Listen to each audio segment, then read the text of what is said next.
Hello, everybody. Happy Monday. Welcome back. It's the first day of fall. So it's Is it just that really? time. It is the first day of fall, and I thought it was the hockey is in the 21st. air.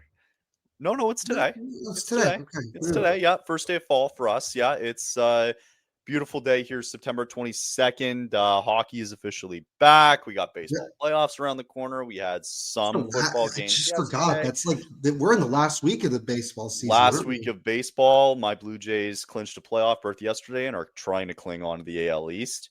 You want to hear some good news though? Actually, Trying to play on, yeah.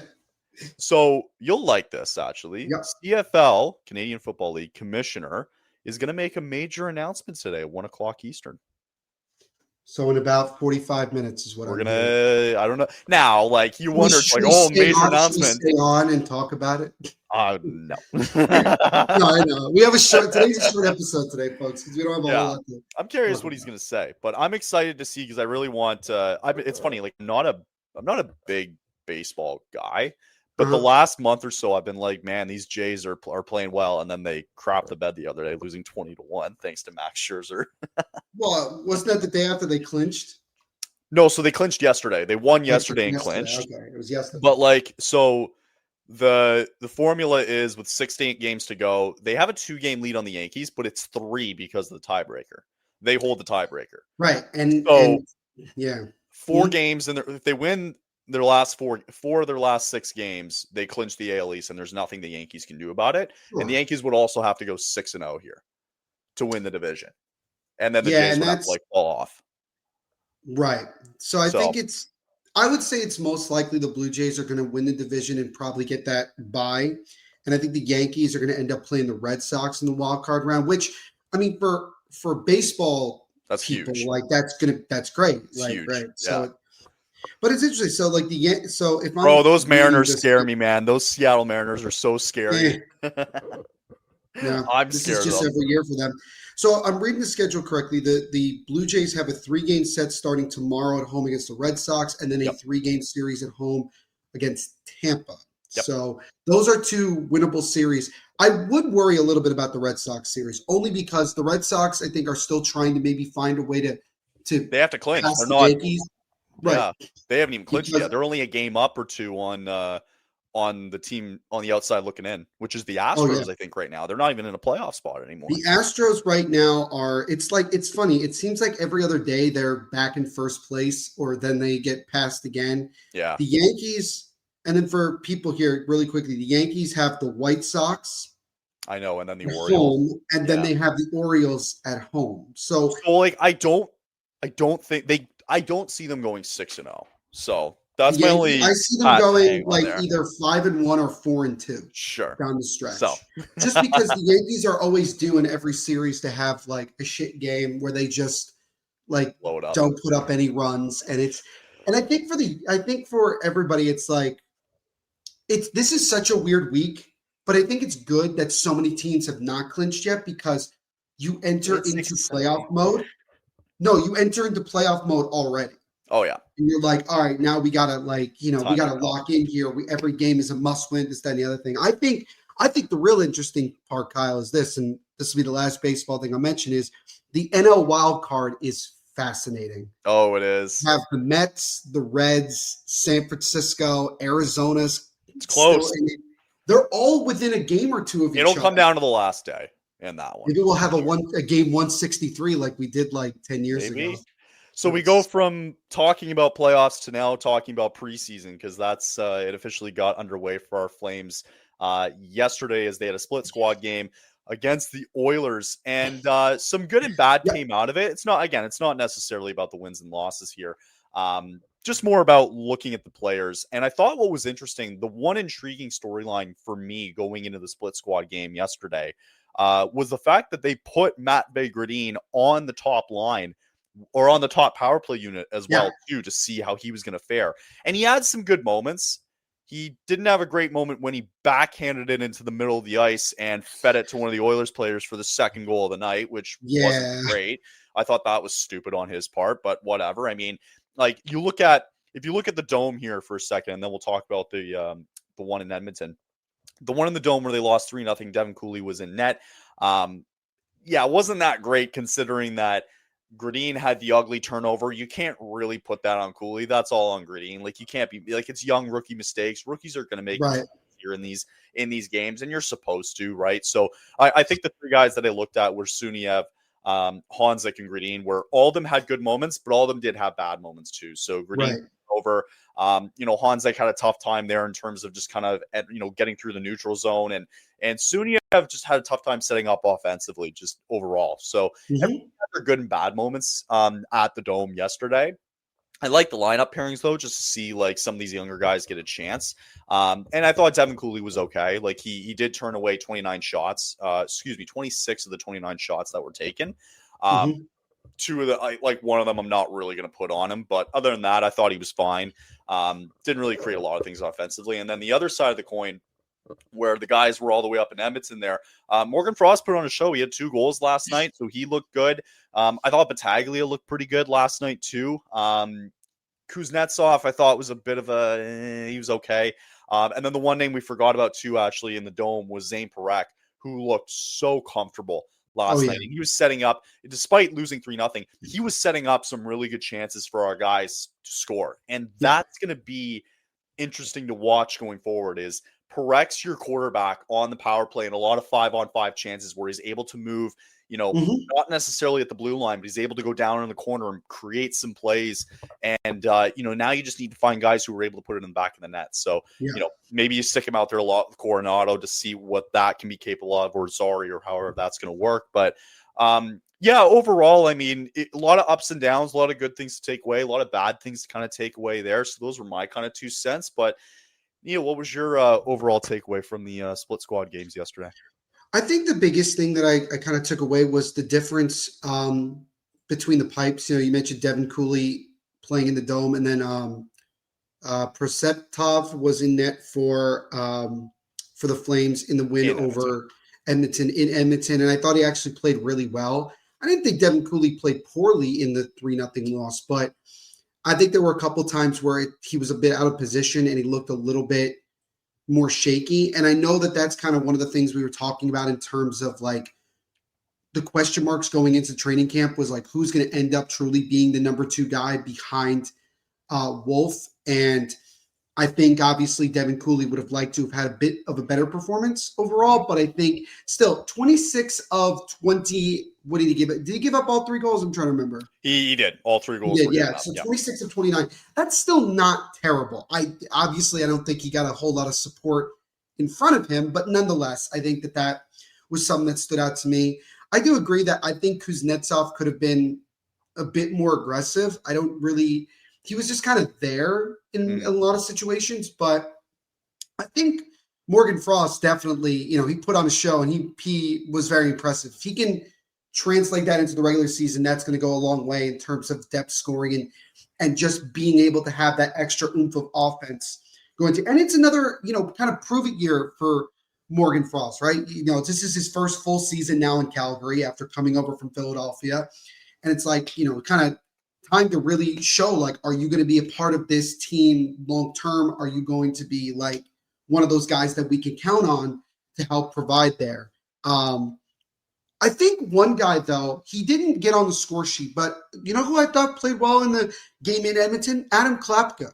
I thought Klapka actually had a very solid game. And I really do think, Kyle, I think he has a legitimate shot of maybe potentially stealing a roster spot this year. It might be tougher for him. Might be a little bit of an uphill climb. I think Klapka is probably a shoo-in on that 4th line. I think he had a great end of the year last year. Again last night. Yeah. I really do. I like him a lot. I've been a fan of him, since especially watching him a bunch last year. Like, I think that he's ready, like, full time. I think he's ready to take that next step. And I think that's, if you're Craig Conroy, this is exactly, again, what we were talking about. Competition, right? There's spots open.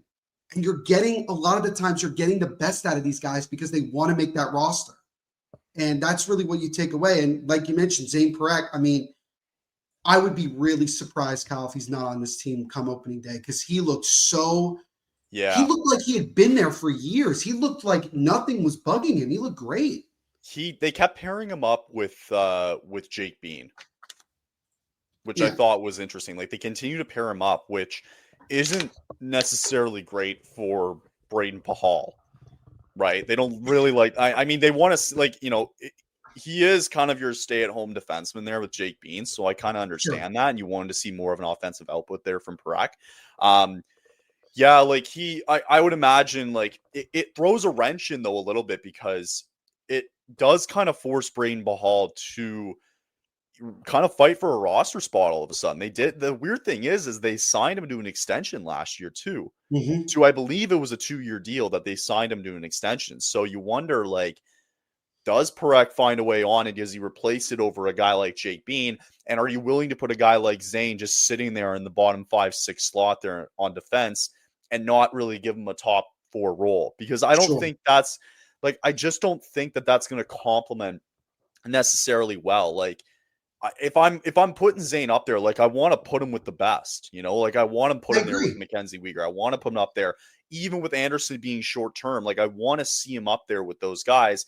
But again, the problem is that you got Anderson and Weegar who are right shot defensemen, and so is Parekh. So he kind of slides into that third line role there with a guy like Jake Bean. So the only good thing about it is, if you do have a chance to put Parekh there, is that you're probably going to go up against other teams as bottom 6 as well too. Right. So to have him there against guys in the bottom 6 might help his game moving forward a little bit, because if he's NHL ready, he's going to get a lot of matchups with a lot of guys in the bottom 6 that maybe he can expose, which isn't necessarily a bad thing. So Right. it's going to be fascinating to watch, because you wonder, you sign Pahal to an extension. That's kind of a battle there all of a sudden to figure out, like, is Hmm. Parekh really ready to make that next step? So, yeah, with Parekh, it's going to be interesting to watch in the training camp moving forward. I think the one thing I would say looking at that pairing is that I kind of wonder to myself if the Flames are trying to ease Parekh into playing, right into the NHL and pairing him with Jake Bean on that pairing. Because I've seen it before where like you have a hyped up prospect, and a lot of times teams are afraid to just throw them right in the fire and Mm-hmm. immediately try to get them to produce because you worry about hurting the kid's confidence. I get it. But it's still, even though it is preseason, I still think like Parekh looked like he could have played more minutes. He could have been higher up on the pairings, and he could have still played well. Maybe we'll see that more later in this preseason, but like that's kind of the thing I took away from that. And Mm-hmm. then with Bahal, I mean, yeah, it's you sign up to a multi-year deal, but then it seems like you're kind of putting him more in a position where it's like he's like on a 1-year deal where it's like, hey, you got to prove it or like Mm-hmm. you're out kind of thing. And I think that I don't want to say it's like it's an unfair thing. I think it just again kind of goes off of what Craig Conroy was saying about creating competition, that nobody's job is fully safe, Mm-hmm. unless you're Dustin Wolf, which then your job is, I think, fairly Yeah, and certain in don't terms of forget, that. and also don't forget too, like they did have an actual NHL game on Game 82 where Parekh made his debut, Sam Morton made his debut, and Brustevich also made his debut that night in LA, and they all played very well despite it being a nothing game. And it was the same thing for the Kings, where Right. they had a somewhat full roster, but they were getting ready for the postseason. So like it was still valuable playing time for them. So they got that experience a little bit, and they're going to continue to get it more and more. I think the question is that I'll throw back to you is that, is it more of surprise if he does make the roster, or would it be more of a surprise if he doesn't make the roster? That's a good question. That's a really good question. I think it would be more surprised if he didn't make the roster because of just the fact of like where I feel like the Flames value him. Mhm. I think it would surprise me, but it would be one of those situations where somebody else had to have played better than he did and had to have shown. Like that's how I look at it with a lot of guys, especially the guys that surprisingly make the roster that maybe we didn't expect and we're like, why? How did this person? And you say, well, Right. it's because they came into training camp and they kind of stepped up right away, whereas the other guy maybe didn't perform as best. So that's kind of the way that I look at it here, is that if somebody else steps up the rest of the way and just performs better at the same position that he's at, then I can see where like he would not make the roster. But if it's just because they want him to have like more seasoning, I don't know. I wouldn't be totally for that. Like there has to be, to me, there has to be a legitimate reason why he doesn't make the roster. Sure. That's how I look at it. I can kind of see a world where he makes it and he plays alongside Bean, and Pahal probably is that 7th D man all of a sudden, which is surprising to say, but it's a possibility. And you go through the first 4 months here, and that's kind of what it looks like.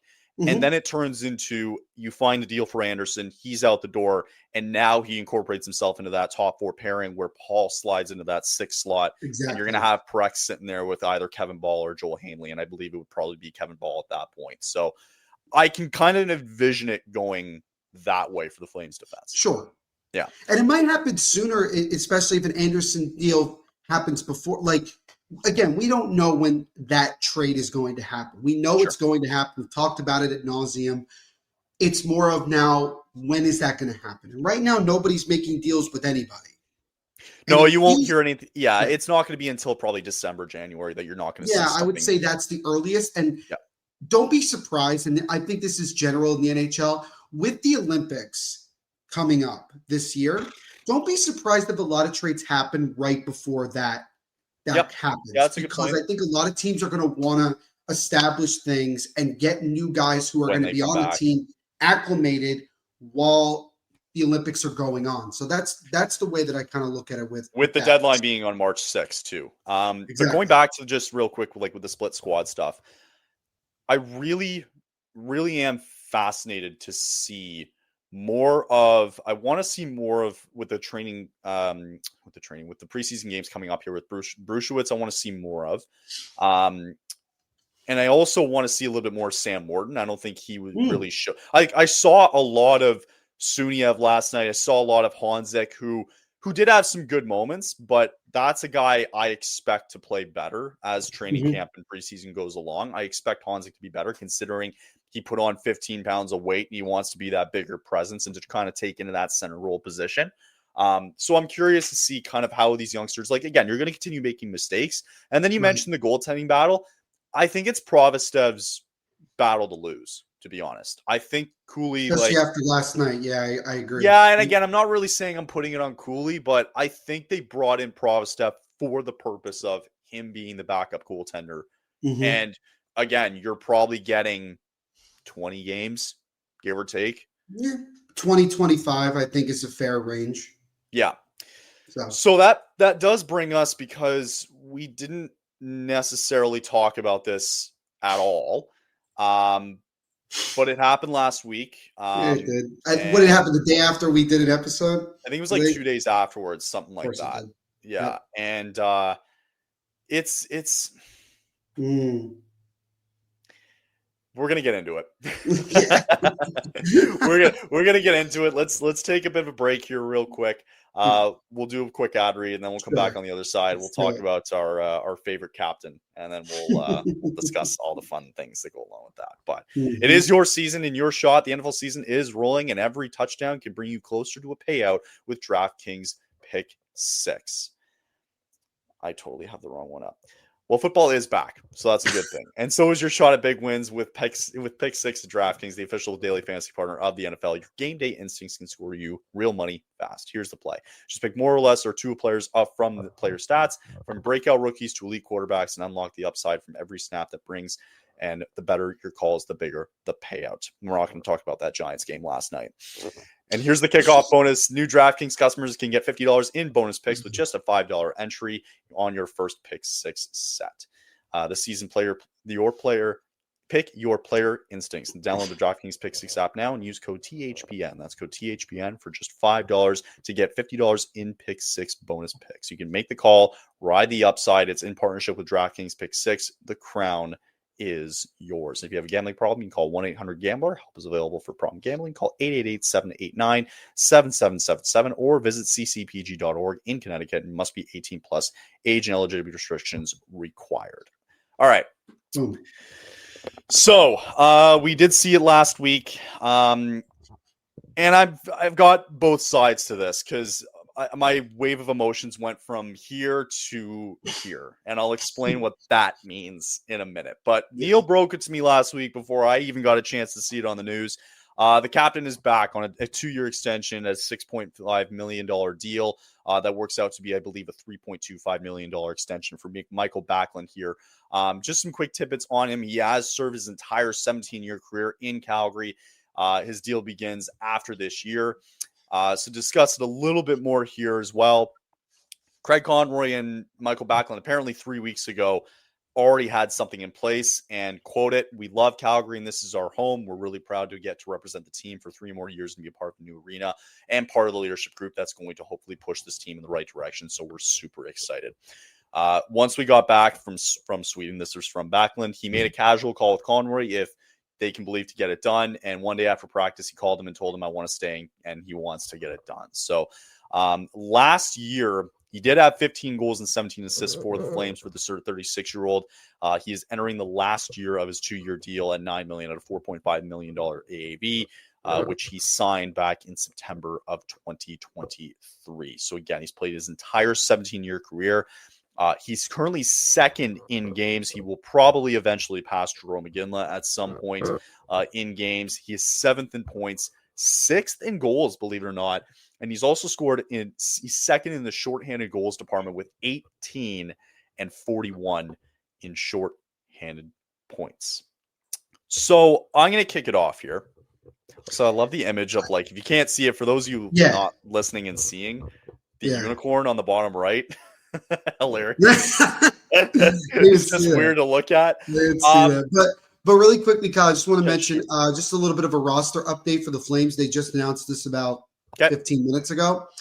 Calgary's returned defenseman Maceo Phillips to his junior club in the USHL with the Green Bay Gamblers. Just thought I'd mention that really quickly. It's not really that big of news, but just thought I'd mention it's important. So, and I'm sorry to be a pronunciation nerd here. Mako Phillips is how it's pronounced. Mako Phillips. Sorry. Mako. Okay. Cool. So Mako's going back to his junior club there in the Green Bay Gamblers. So that was the Flames' 4th round draft pick in this year's draft. I believe he played 2 games. He played the prospects game, and then he also played last night's preseason game. I can't remember where he was. I believe he was in Edmonton last night, if I'm not mistaken. But that one, it didn't surprise me that he's going to go back and he's going to end up. He's incredibly young. Like, he wasn't going to be around for. I think that's what happens to a lot of these drafts. Yeah, give him a taste, and then especially because I think the USHL season kicks off this week, or I believe it is this week for the USHL. Yeah. You bet. So Mako Phillips, Flames draft pick, is going back to his junior club. That was just announced 15 minutes ago from Flames X, Twitter, whatever. Back to the good stuff. Okay. Here we go. All right. I'm gonna sit back and just watch this. It was funny. Like, last week when you messaged this, I was like cursing in my car. It was brutal. I was like, why would Craig do this? It was stupid, blah, blah, blah, blah, blah. Yeah. Looking at it further and just taking some time and looking at it, this is not a hockey signing. It isn't. It's a relationship signing, right? And Backlund's going to get a chance in his last year of this deal. He's going to get a chance to see the new arena, be a part of the team for the first year of that new arena when it's built. I think it also speaks volumes that when you looked at the reaction from the guys on socials, they really admire him and they really want him to be this captain, right? My problem with this was I didn't have a problem with a 1-year extension. I have a problem with 2. Mm-hmm. I get, I understand wanting to see him in the new arena, but at what point do you move on, right? Now, the caveat to this is that the center position is so light right now with the Flames that they actually need him more, unless you start to see in the next year or two a guy like Sam Honzek, for example, or Reshny, who could be ready for when the new arena comes. You're going to see some of these guys come in and they want to be able to step into that role when it's all said and done for him, right? Mm-hmm. So he's going to be 30. I believe he's going to turn 37 this year, if I'm not mistaken. Mm-hmm. And there was a lot of outrage on Flames Twitter, X, whatever. Understandably so. I was one of those people. I didn't understand the 2 years. I understood the 1 year, maybe going into next year. and you're denying him the opportunity of not seeing the new arena in the last year of this deal, right? If I had it my way and I would just extend him one more year.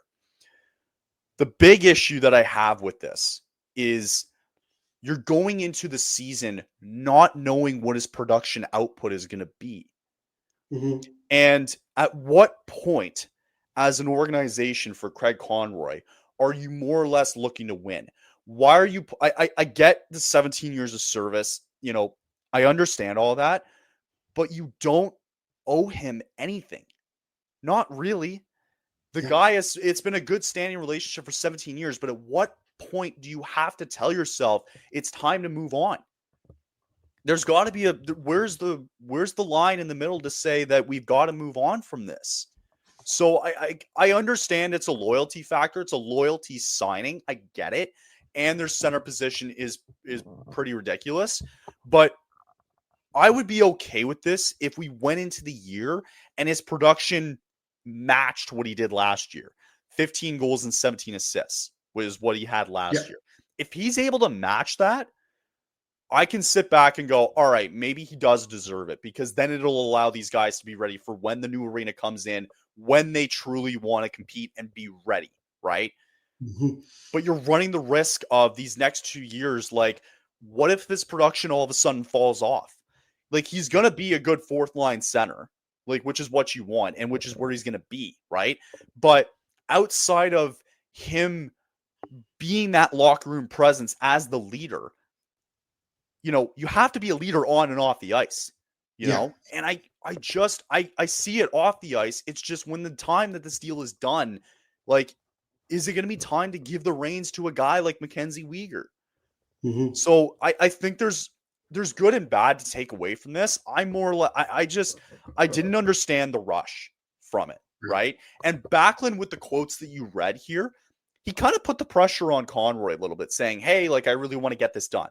He called him twice in the past couple of weeks, saying that he wants to get this done. And Conroy basically said, all right, let's do it. And it didn't take them long to do a 2-year extension. So I don't like it in the sense that I don't know what he's going to be this year. Because if he comes out and has, you know, he plays 70 games and he has 5 goals, well, okay, like, the money I don't really care about. It's the fact that, you know, this is a guy who's going to be on your fourth line, maybe even third line, depending on, barring injuries, that you're not going to get a lot of production out of him in those 2 years, which is why I was okay for the 1 year. But, like, is that the product you really want to put on the ice when this new arena comes into play? Or is sort of a new regime that you want to showcase when the new arena comes, that we're ready to compete now? Yeah. So you're doing him the service. I get it. But are you, like, that just tells me more that I get the loyalty part of it, but at what point do you care about moving this team forward?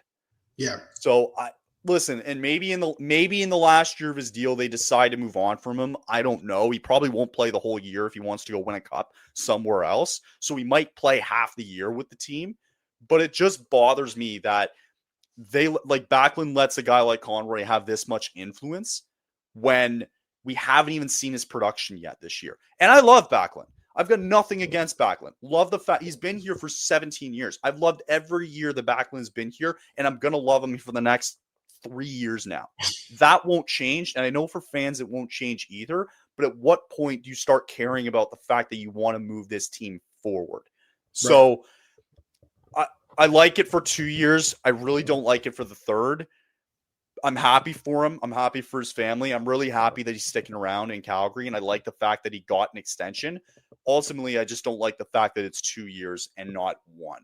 So it's a long rant. It's silly. At the end of the day, is it going to matter? Maybe not, right? Maybe in the grand scheme of things, it was a good move to keep a veteran like this along in the locker room, and a guy that Flames fans and players that are young really respect, because he's been here for 17 years and he's a guy that they can look up to. So, you know, maybe I'm wrong by the end of this. I'm just not liking the last year of that deal.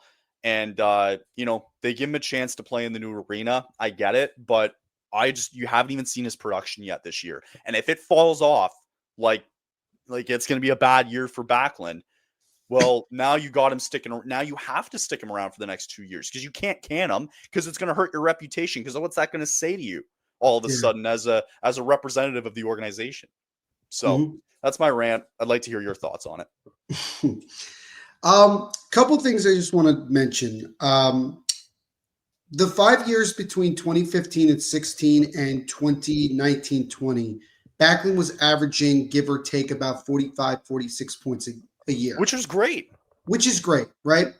But then you go from 2020, 2021 season to 24-25 to last season. 2020 with the shortened season, by the way. Correct. Yes. It was only 54 games, but still, his point totals were 32, 39, 56 in 22-23, but then 39 and then 32 last year.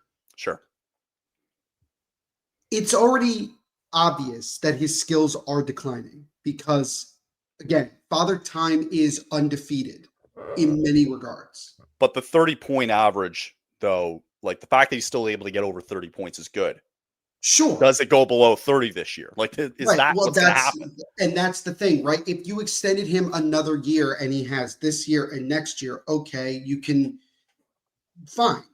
Because then, yes, even if he has a bad year and drops points this year, then you have only 1 year left, and you could say to yourself, do we want to continue this or anything? I think that what this was, and you touched on it in many ways, is that this was a loyalty signing. This was not, like you said, this is not a hockey signing. This is not a keeping a guy around because it is necessary kind of thing. It's the fact that you're rewarding someone who, yes, has been nothing but incredibly loyal to Calgary and the Flames organization his entire 17-year career. That nothing will be taken away from that. Nothing. But at what point do you decide, as you said, at what point do you decide that it's no longer about keeping good relationships? It's about taking the next step and getting to a point where you want to be a successful team. You're not going to do that if you're shagging out $6.5 million over 2 years to a guy who's going to be nearly in his 40s by the time this contract comes up. But I don't even think it's about the money. Right. It's not the money for me because with the cap going up that it's right, virtually going to be nothing. But still, at the same time, I think that you could use that money more wisely, even with the cap going up. I think that's the way I'm trying. But you're also, as you said, you're taking away a roster spot from a young guy that's trying to get up here in the NHL and trying to make his mark. Yeah. Because you have the captain of the team that's still playing. And again, you're taking a big risk this year. You're taking a big risk because you don't know what you're going to see out of Backlund this year. And look, Backlund could prove us all wrong. He might turn back the clock and put up another 40 some odd points this year. And if he does that, that's fantastic because that's going to help this team ultimately become more of a competitive team. Yeah. 9 times out of 10, though, at someone his age, it just doesn't happen. It just doesn't. And at some point it's gonna be an issue. It's gonna be more of a, how are you gonna kind of go about this? And again, like you said, it's nothing against Michael Backlund at all. Good for him that he was able to basically negotiate a situation where he now has 3 years left on a contract as opposed to, just one. I think Conroy would have been better off telling Backlund, look, let's see how this year goes. Before we talk about any of this, let's see how it goes. And then even at the midway point of the season, we can come back and discuss, right? And I think it's likely that Backlund, I could be wrong because I don't know what the projections are. I think it's likely that we might see Backlund play for Sweden in the Olympics this year, potentially. It's going to be depending on a lot of different things. It's possible. You think he makes the team? You think he makes Sweden? I don't know. That's the thing. I don't know how deep we're talking here in that roster. I mean, there's a lot of younger guys coming up, especially in that center position. That's what I'm saying. I don't even know if he makes. I don't know. I have to see the roster. Did he play in the Four Nations? I believe he did play. He did. He did play Four Nations. Yeah, I think he was the third or fourth.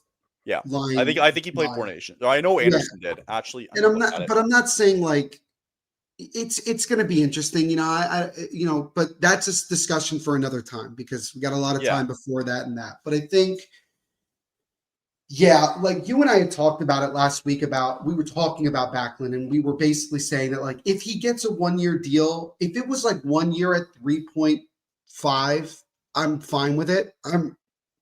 We would not be having a long-winded discussion about this, but because He did play Four Nations, just FYI. Yeah. he did or did not. He did. Yeah. He did. That's what I Yeah, he thought. played. Um, I just don't see a world where this made a whole lot of hockey sense. And like you said, it's just more of a loyalty thing. It's a let's reward him for all of his service. If Yeah. you're giving him 1 more year after this, sure, I think that's a reward in itself. But the fact that you gave him 2 years, I think you're slowing down the development of some other guys that are going to be trying to fight for roster spots moving forward and being a part of this future of trying to compete, especially with the new arena and things like that. So I'm with you on this, where it's like 2 years just is one too much for me in terms of an extension for a guy like that. Yeah, I think like I honestly believe next year he's going to be on the fourth line with Blake Coleman. Right. I know it's like so far in advance, but if we're looking at this, just looking at the contract, like what if in the after this first year of his new deal is done, so after the 2026-2027 season, what if all of a sudden, hell, maybe even next year, what if Hansik's ready to go? What if Reshny, after 2 years now, starting this year, is ready to go? What if some of these younger centers, what if Rory Kearns all of a sudden takes a massive leap in the AHL and he leads the league in points? What if he's ready to go? You know, Great like question. what if Adam Klap, like if Klapka has a really great start to the year, does he even belong on the fourth line? I don't think so.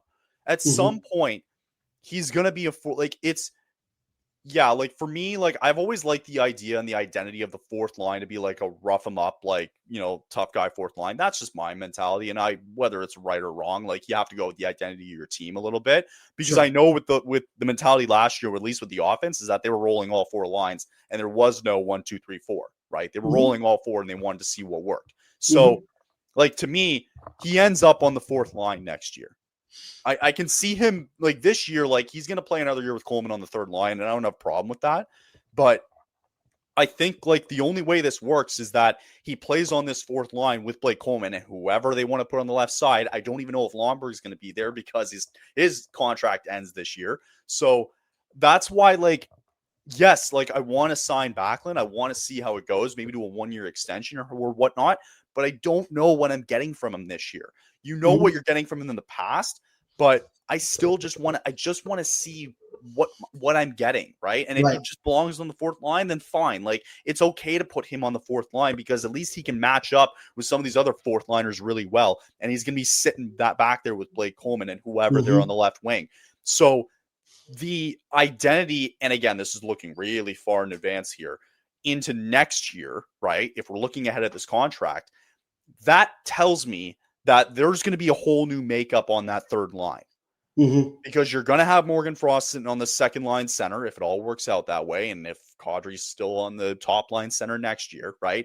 That just tells me that third line is going to have an entirely new makeup, whether it's Sam Honzek there, whether it's going to be, whether they want to give Connor Zary some good minutes at center, whether they want to give, if Kieran's all of a sudden decides he's playing really well, like that third line is going to have a totally different makeup next year, and curious to see what happens. And we're not even talking about free agency at this point. So again, this is stuff way in advance, but it's stuff that you do have to kind of look at, right? Which is, I'm going to have all eyes on Backlund this year. I want to know what he does, because if that production dips badly this year, people are going to have questions, because at what point then for Craig, the sympathy card comes out, and at what point do you start looking at it and go, yeah, you want to be competitive when that new arena opens? Does having Backlund on the fourth line benefit this team when that new arena comes out? And time will tell, right? Again, I'm not mad at Backlund. I'm like, you're going to take that deal 9 times out of 10 if you're a guy who's almost going to be 37 years old and you're going to be making $6.5 million for the next 2 years after this one. This is not on Backlund, right? This is not on his family. This is not on him at all. Love him. Love the fact that he's going to be here. And evidently, he's going to finish his career in Calgary, which is great. Right. And what people don't realize, too, is that he's going to be up there with the all-time greats, right? He's second in games, right? Behind, I believe, Jerome McGinley. So, he deserves to finish his career in Calgary, absolutely, which is why I would have been okay to extend him. Right. But I would have liked to see the production ultimately, is what I wanted to kind of just reiterate again. But and again, look, the season hasn't started yet. We don't know what's truly going to happen. We can make projections all day until the cows I could be dead wrong, and I could be dead wrong about this. Wrong. We could be totally right. At the end of the day, right, what's done is done. And all we can do now is continue to obviously support, cheer on, and hope that Backlund can continue to get to that point. Because if he's still getting us 35-ish points, I'm not really going to complain that much about it, because he's essentially doing what he's been doing, and he's staying fairly consistent, which even for someone like him, being that consistent even at his age is actually quite good considering. But I think it's more of just like, you just hope that the fall is not going to be one of these just immediate drop off the table kind of things. Maybe it's a slower decline. Maybe that's what we're going to, but again, 2 years, I still think is 1 year too many. So again, though, like, a lot of reaction came out of it on socials that they were so happy that their captain is back, which does tell you that everybody in the locker room respects the fact that he is captain. Right.